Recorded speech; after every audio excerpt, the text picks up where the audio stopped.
Thank you, Carolyn. My name's Janet Boyd. You guys probably know me anyway, but I'll introduce myself. I am in the Arlington League. I was working with Pamela Stroh on this Money in Politics study. And my role today is just to make sure that you guys know what the process is. Pamela will be sharing some slides that she and our group, we have an amazing group of people who spent a lot of time, and thanks also to Carolyn for providing a lot of guidance on how to make this work within the rubric of what has to be done for a study for the League. The League studies, as everyone knows, is one of our amazing contributions to the debate on elections and other issues. So this is a great opportunity for the local leagues to really understand. We are recording this session in order for others leagues that are not actually making their choices today, or at least going through the questions today, to have that opportunity to view what we present today and allow for you to have that background information to be able to answer the consensus questions. So we'll first have the presentation by Pamela. There'll be a short period of time after that for some generalized type questions. And then we do have opportunities for 2 breakout rooms that were requested, one for the Richmond local league and one for the Southampton Road local league. It's my understanding that the other local leagues will be using this recording in the future to be able to do their own breakout opportunities. So with that, I think I'll just hand it over to Pamela. I'll put myself on mute, and I welcome and thanks so much, Pamela, for taking this on. Sure. Okay, so I'm Pamela Stroh, as Janet said, and I'm a member of the Arlington League as well. So we've been working on this study since about June of this year, and I am going to share my screen. And I need to share this. And then I want to make it all nice and pretty. There we go. So the reason that this study was asked for is because there's no actual Virginia League position on money in politics. And kind of along with that, the Virginia legislature, this comes up, especially campaign finance reform, comes up a lot in the Virginia legislature for at least the last 20 years. And so there needs to be an easy way for the Virginia League to provide testimony to the Virginia legislature when this comes up. So that's why this study was done. And why should we care about money in politics? So a couple things. Virginia has no laws that limit campaign contributions. Virginia also has no laws on how active campaign funds can be spent. Virginia oversight of campaign finances is weak, and enforcement of sanctions for violations is limited and it lacks teeth. And then kind of underpinning all of that, or this kind of feeds into these other issues, is that Virginia has few rules that limit the ability of individuals or businesses to influence elections without revealing their identity. So basically dark money, okay? So that's where we're getting to. We're covering those 4 things. So limits to campaign contributions, limits to campaign expenditures, enforcement and oversight of campaign funds, campaign finance, and dark money, how that kind of infiltrates everything. Oop, I didn't mean to do that. And go back up one. Okay. So regarding the first section, limits to campaign contributions by donor, Virginia is one of only 5 states with no limits on donations to campaigns.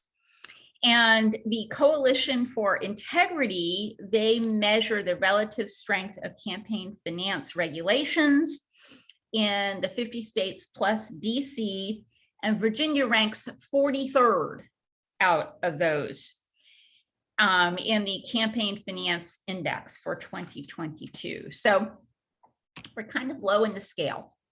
So what we did in this study, we compared Virginia regulations to regulations in the state of Washington and Connecticut and to federal regulations. And the reason we did this, especially regarding the state regulations, was because they have similar legislatures to Virginia. So we wanted to kind of compare apples to apples.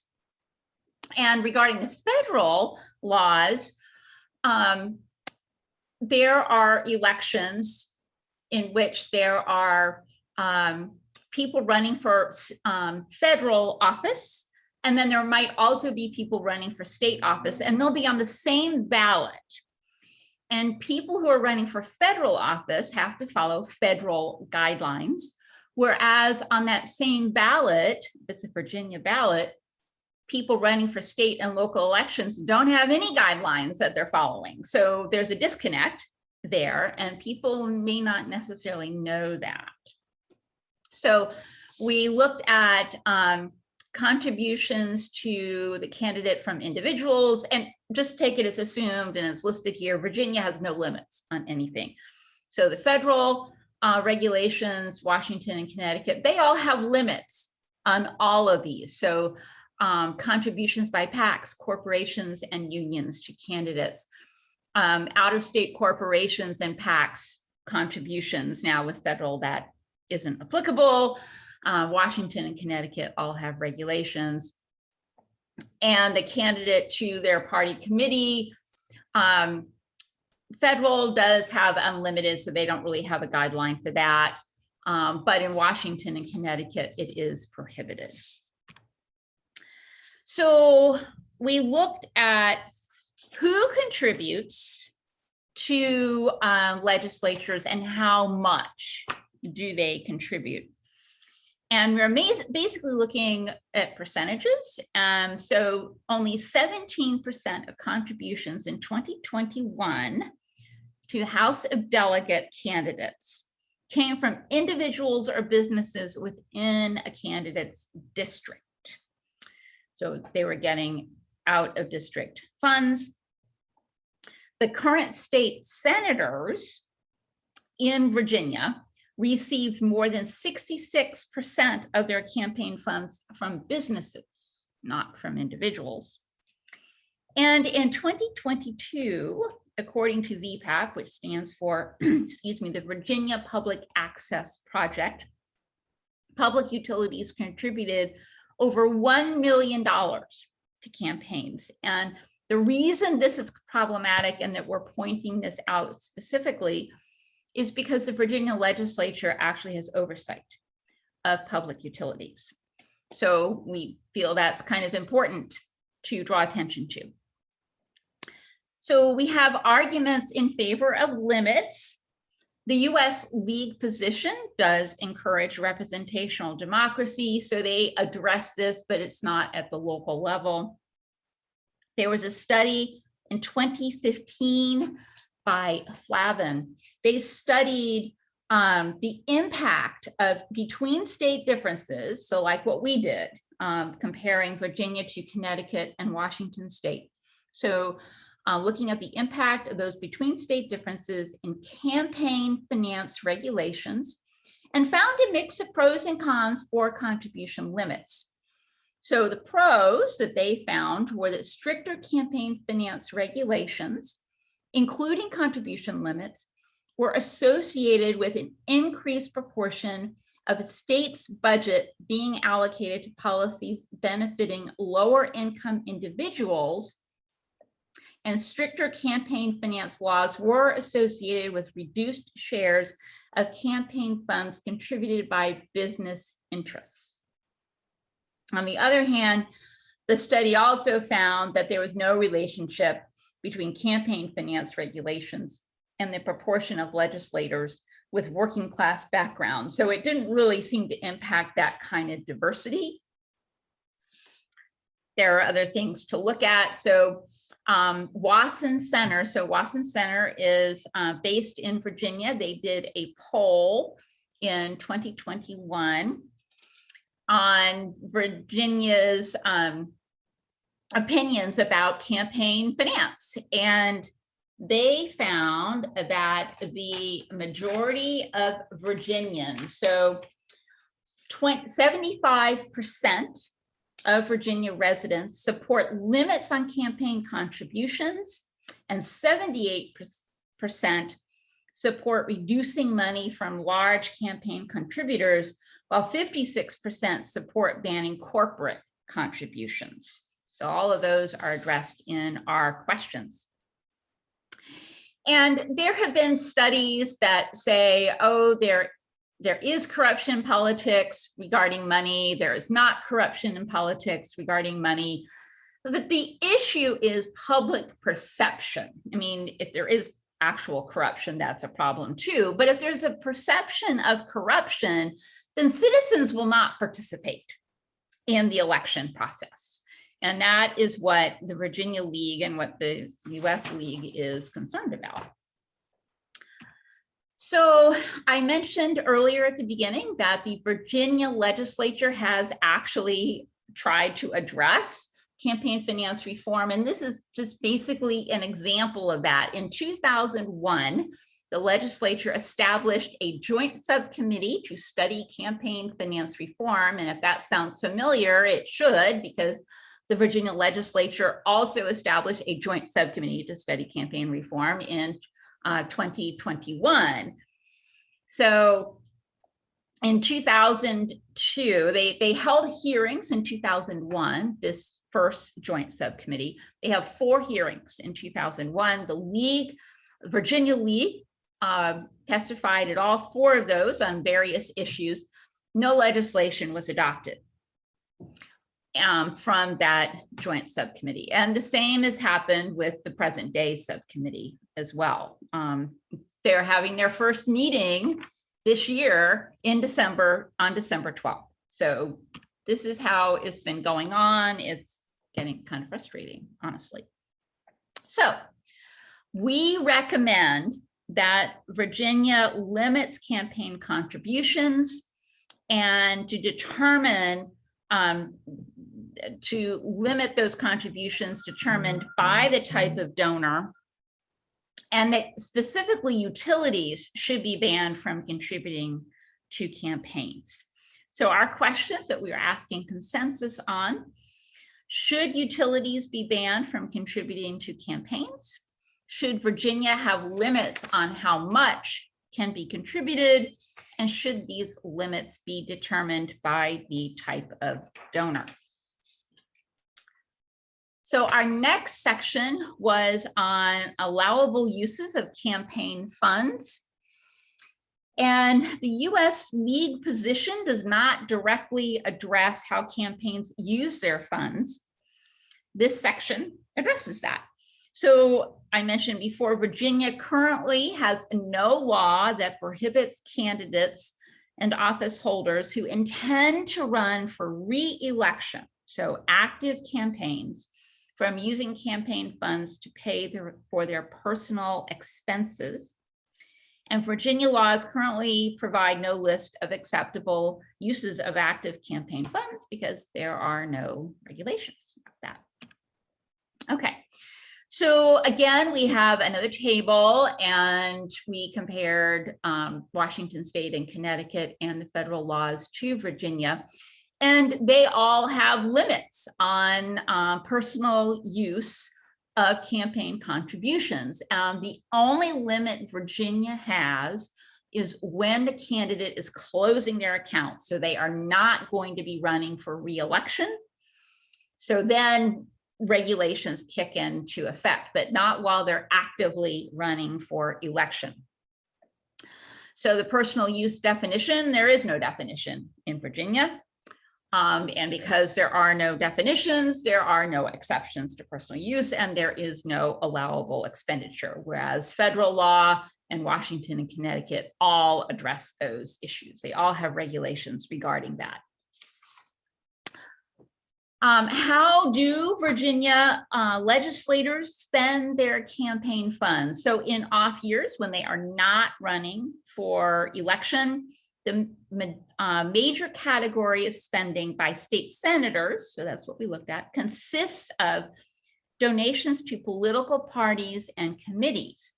So from January 1st, 2021 to June 30th, 2022, a year and a half, the average total amount spent by senators was just over $115,000. And just under half of that money was contributed to political parties and political committees by those candidates. So this is why we're arguing in favor of limiting allowable campaign fund expenditures that will hold candidates and office holders accountable for the money contributed to them. And again, we go back to public perception of corruption. Right now, 73% of Virginians favor a personal use ban. That's based on that Wasson Center poll. And it also gets back to public utilities, that limiting campaign expenditures will protect Virginia's conflict of interest laws from abuse because of that oversight that Virginia does of public utilities. So we ask these questions to get your consensus on. Should the General Assembly pass legislation that would ban personal use of campaign funds? If the General Assembly were to pass legislation that provides a list of acceptable uses of campaign funds, would you favor restricting these to campaign-related expenses like the states of Washington and Connecticut have done? Should a list of acceptable uses of campaign funds include provisions that ensure that payments for childcare and/or dependent care that arise as a direct result of campaigning are allowed? Should Virginia follow Washington state and federal law and allow candidates to use campaign funds to reimburse themselves for wages lost as a direct result of campaigning? And finally, should the General Assembly follow the recommendations of the McAuliffe Ethics Committee and merge the current base salaries of legislators with the current office expense allowance, while adding a separate vouchered expense allowance for payments of legislative office expenses? So those are our questions on campaign expenditures. So now we're going to get into oversight and enforcement.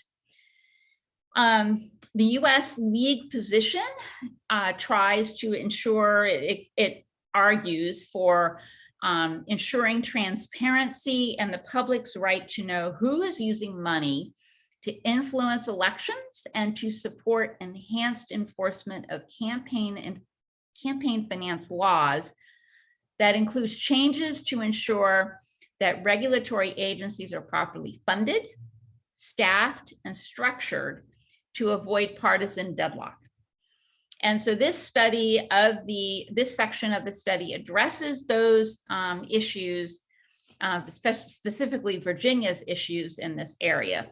So there are several weaknesses that Virginia has regarding oversight of campaign finance, information technology, accessibility of reports, compliance monitoring, auditing and investigations, weak sanctions, and the Department of Elections structural limitations. So with information technology, the technology that we currently have, it only compiles raw data. And that makes it hard to search, and therefore it makes reports kind of inaccessible. VPAP, the Virginia Public Access Project, they are doing a great job in making this information accessible, but that is a nonprofit organization, and it's not the state of Virginia that is making that available. If they went away tomorrow, didn't get their funding, this information would not be available anywhere that they provide. So that's why this is so important. And compliance monitoring, there are no standards. There are no clear standards, rather. It's not that there aren't standards. There are no clear standards for compliance. And the Department of Elections has no sufficient legal authority or staffing if they wanted to monitor compliance of our unclear standards. And auditing investigations, it's unclear if the Department of Elections has regulatory oversight. And again, insufficient staffing. So even if they have regulatory oversight, they don't have the staff. If they want to sanction,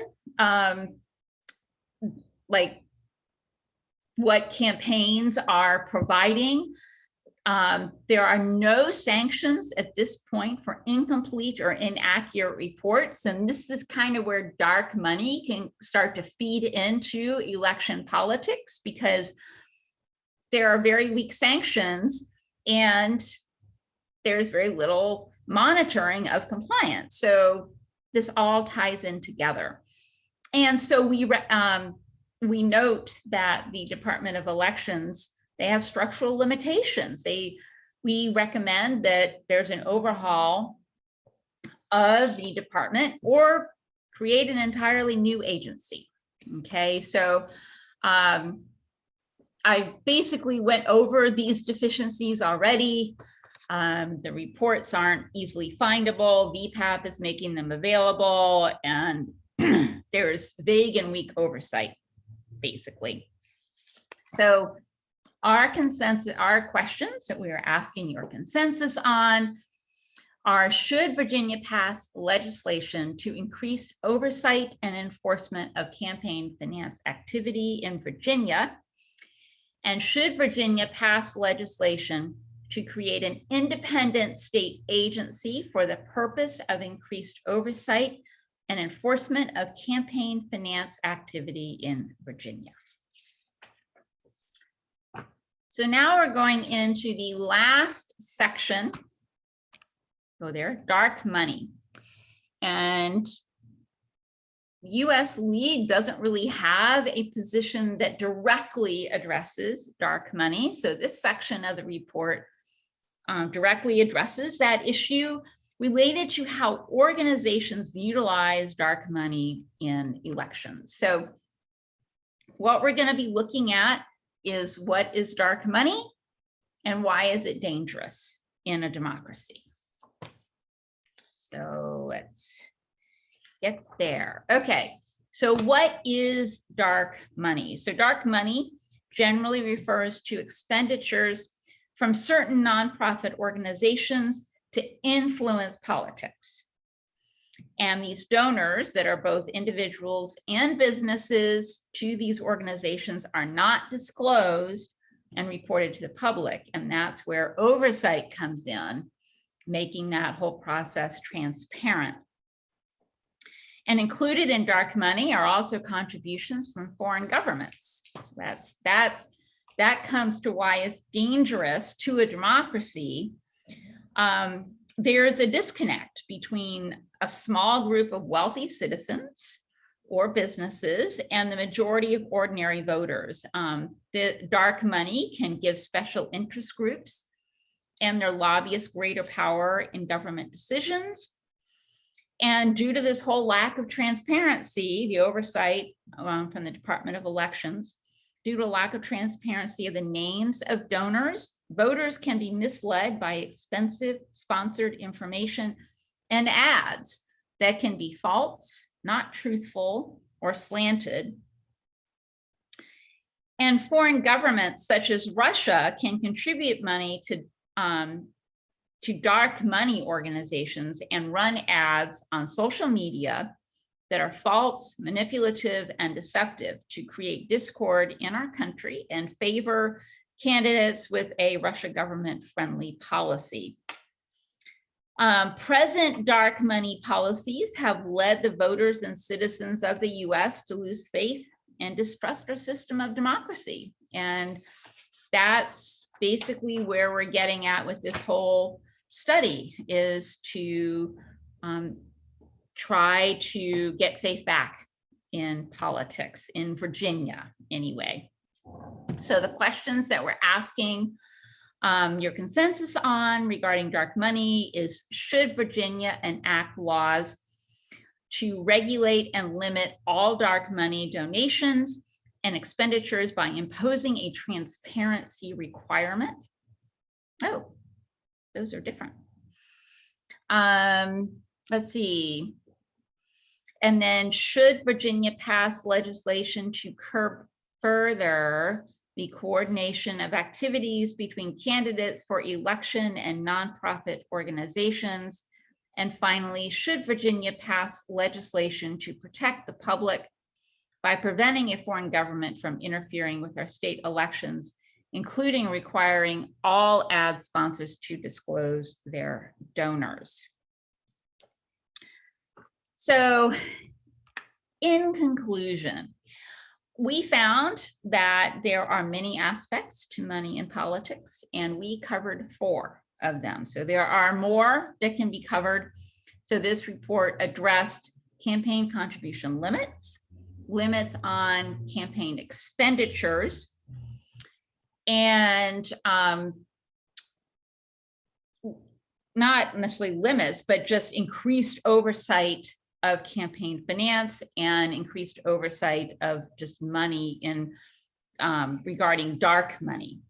Since Virginia has little to no regulations regarding campaign finance or oversight and enforcement of campaign finance, this report recommends establishing some limits. Thank you for your attention. Thank you so much, Pamela, for that presentation. It's a complicated issue, and you definitely simplified it for us, and we appreciate it. I assume we've got a few maybe high-level questions before we go into our breakout rooms, just to make sure. And if there's things that we can't answer straight out, we will definitely make that information available so all the local leagues have it as well. So I didn't know if people wanted to raise their hand if they have questions. That might be the easiest way, since we have so many people here listening to our program. Is there anybody with questions? If you do, please use your electronic hand.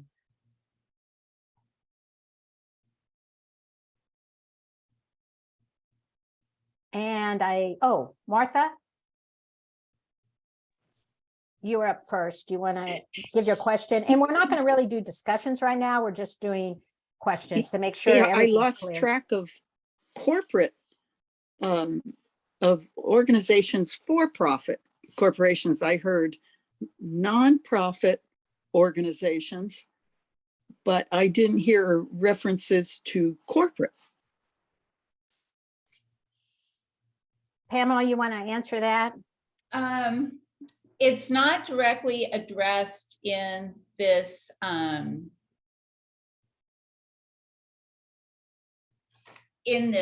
presentation. I'm pretty sure it's addressed in the report.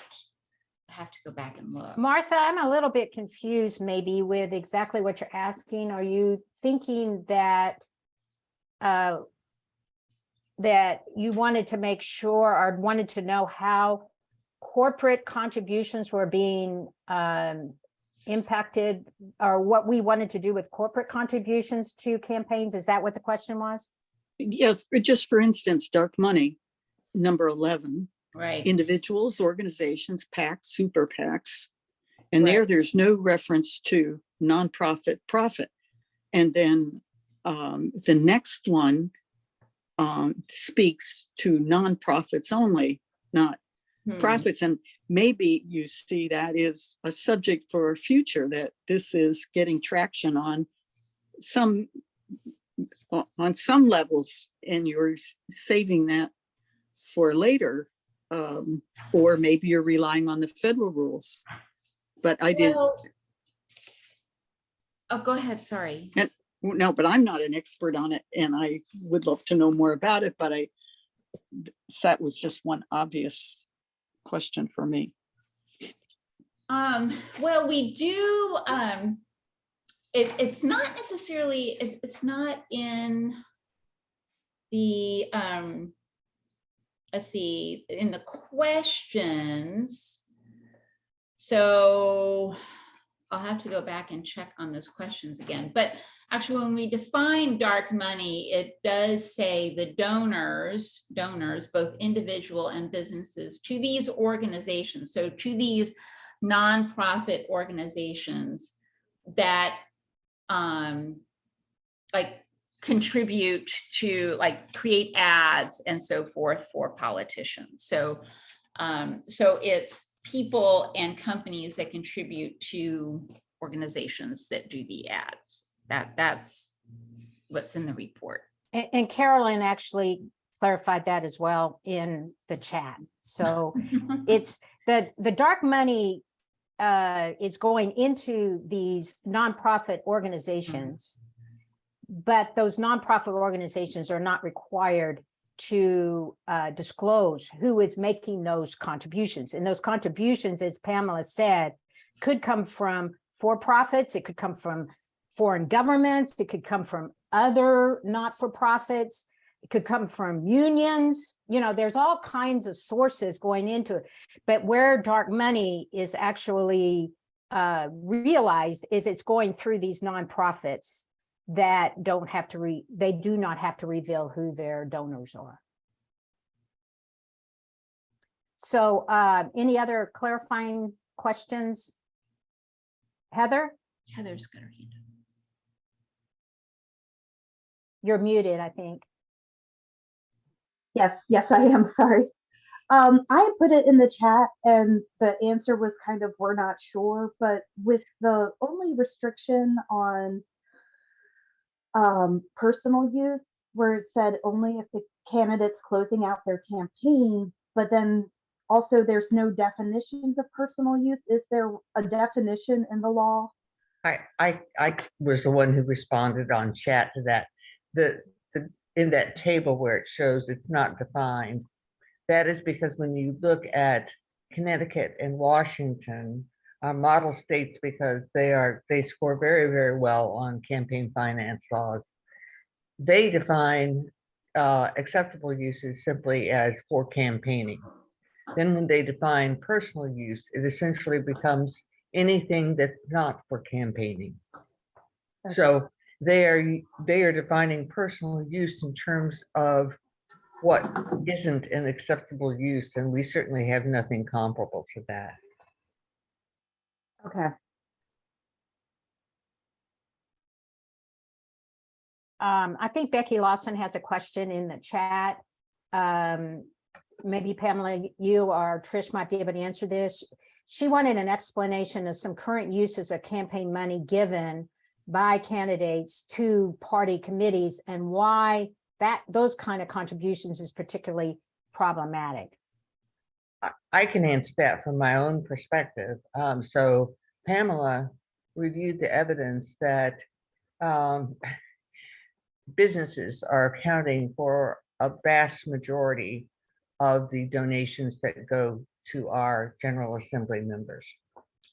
We had the data then, particularly for state senators. Then when you look at, well, what happens to that money when they aren't actively campaigning, what our state senators do with that money is they give it back to the party and to the local political committees. So that makes it, if you're thinking about donations from big donors like Dominion, so Dominion gives money to the candidate, and then the candidate, once they're elected, gives it back to the party, and it just creates sort of an incentive. But that's me personally. We didn't put that in the report. Also, Elizabeth Obenchain had a question. Please explain merging current salaries with office expense allowances and why the voucher system is preferred over what is done on that? I don't know, Pamela, either you or Trish, do you have an answer to that? That was from the McAuliffe Ethics Committee, which was back in around 2014. And it came out after the Rolex watches and country club outings kind of situation. And so McAuliffe decided, okay, we need to clean up the ethics, and appointed this committee. And they looked at all sorts of things, including campaign finance. And they looked at, well, maybe some of the problems associated with ethics have to do with the compensation that General Assembly members receive, which is only about $18,000 a year. However, when you ask state senators or the delegates when they were discussing this, they wanted to be able to use campaign funds to pay their office expenses, not campaign office, but their office at the when they're in session, and they wanted to use it for so on a lot of other things that aren't necessarily as clear cut. They aren't as clearly related to campaigning. So the ethics committee said, look, you're already getting a business expense allowance, an office expense allowance. You get retirement, and that counts as into retirement income. It counts just as employment. You can do anything you want to do. So go ahead, call that part of your salary, and then just add another vouchered system for office expenses so that you then are accountable for the money that you're given, so that you have to spend it on office expenses. Does that make sense? And then Susan Bivens also had a question about super PACs and whether or not we're saying that super PACs would disclose their donors. And I can tell you from a the federal rules, in fact, it's IRS rules. When you're saying super PACs, that's a very definitive type of organization. And those organizations already have to reveal their donors through the IRS filings. So it's a little bit different. So we're really not focusing so much on super PACs. We're really talking about those organizations, like nonprofit organizations, that don't have to reveal their donors through the IRS system.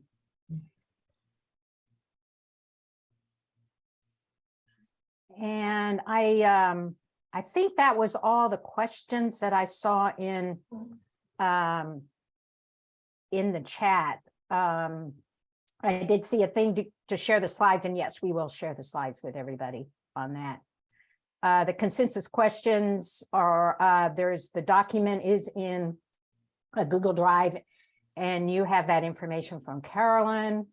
I think in the chat as well. And I think that is it. Carolyn did have a comment that she spent too long feeling sorry for legislators till I thought that they could get their expense money and use it for personal use. And it's really, they get expense money and then they use their campaign money as well. So that's what Carolyn was commenting about in the chat. Are there any other questions? People, please raise your hand if there are. Otherwise, we'll move into the two breakout groups for those two local leagues that asked to be able to have an opportunity to continue their discussion and go through the consensus questions. Are there any other questions at all?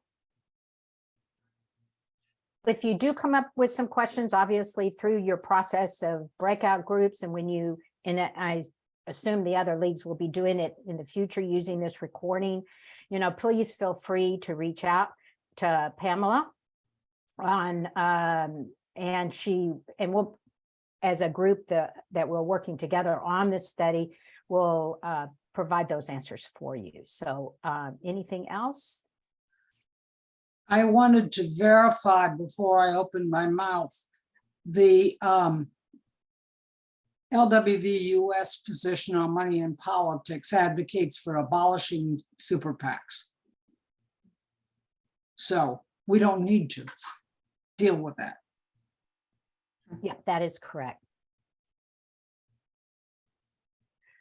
All right, I think we're going to shortly move into the breakout sessions. I know there was a request on chat whether those local league members that